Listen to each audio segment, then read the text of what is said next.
bastanta vergonya quan he de ballar, a no ser que del que es tracti és fer el pallasso directament. A vegades ells venen del col·le cantant una cançó que els hi han posat i tal, la busquem i sí, també descobreixo, no?, de tot tipus de cançons. Estan en aquella fase, diguéssim, molt rítmica i els reggaetons i els piqui-piquis i aquestes coses, doncs, al cotxe tenen un tracklist especial.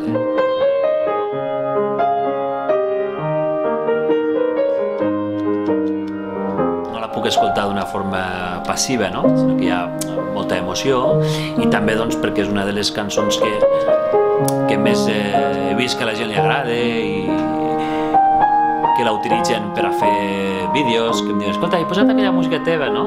I això és molt maco, no?